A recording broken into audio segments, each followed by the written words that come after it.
Okay, Year Sevens, we're going to be continuing with the work we were doing yesterday, focusing on Victor Frankenstein, the way that he was portrayed in chapter 5 of the story of Frankenstein. And we looked yesterday in our last lesson at just the first 3 paragraphs in chapter 5 and how different techniques have been used, how they use pathetic fallacy, how what we learned about Victor Frankenstein's personality and his characteristics through the way that he described things, the way that he described the thing that he had created.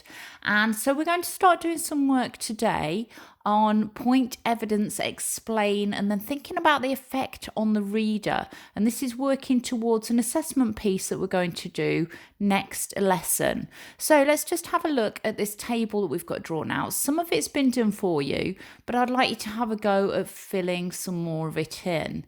So the first point we can make, as soon as chapter 5 begins, there's a negative atmosphere created.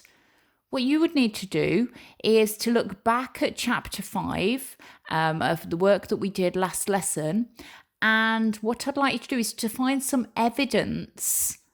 So a quote from the beginning of chapter 5 to show that a negative atmosphere is being created. We're then given our explanation, so this helps you in showing where you need to be looking for your evidence. It tells us pathetic fallacy is used from the very first line here. Shelley gives a dismal, bleak atmosphere from the onset, giving the reader the idea that something negative is going to happen in the future. I want you then to think about the effect on the reader. How does it affect you? Does it make you feel a little bit nervous, uneasy? Does it make you feel like you want to read on? Does it make you feel a bit scared? What effect does it have? And how does it have that effect?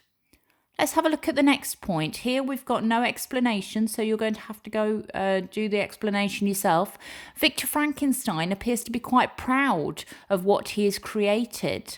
So again, we're looking back at paragraphs 1, 2 and 3 from chapter 5 and looking for a quote that we can pick out that shows that Victor Frankenstein appears to be proud of what he's created.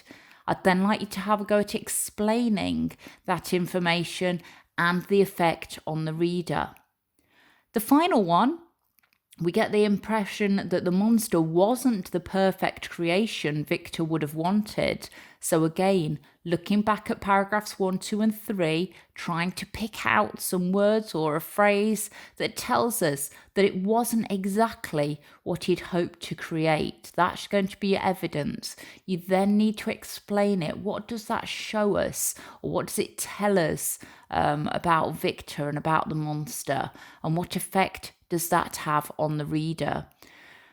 So this bit is probably going to take you probably about 15-20 minutes to have a go at completing this table. You need to copy out what's already in there and then try and fill in 3 pieces of evidence. You've got 2 explanations and then 3 effects on the reader.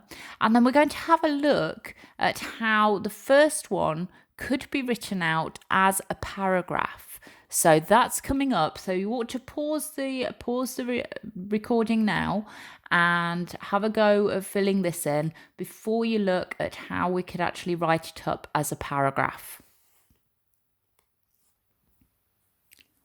So we can use point, evidence, explain language to write an extended piece of writing on the opening sequence. So we're thinking about the table that you've just been completing and the first row. So let's have a look. As soon as chapter 5 begins, there is a negative atmosphere created. That's our point. This is shown when Shelley writes, "It was on a dreary night of November." So that's the evidence, that's the quote that's been taken from paragraph 1 in chapter 5. It was on a dreary night of November. We're then going to go on to explain it and what it shows about the words that have been created, how it shows us that a negative atmosphere has been created, and then trying to explain the effect on the reader. Pathetic fallacy is used from the very first line as Shelley gives a dismal, bleak atmosphere from the beginning. This gives the idea that something negative is going to happen in the future. In addition, the use of the noun night implies a time of day when things can happen without being noticed, which people may not want to be associated with or be caught doing. This makes the reader feel tense about what may unfold in this depressing atmosphere. Okay, it also says at the bottom, could we analyse the effect of the adjective dreary too? What effect does that have, the dreary night? What does that tell us about what the night was like, and how does that help to add towards the negative atmosphere?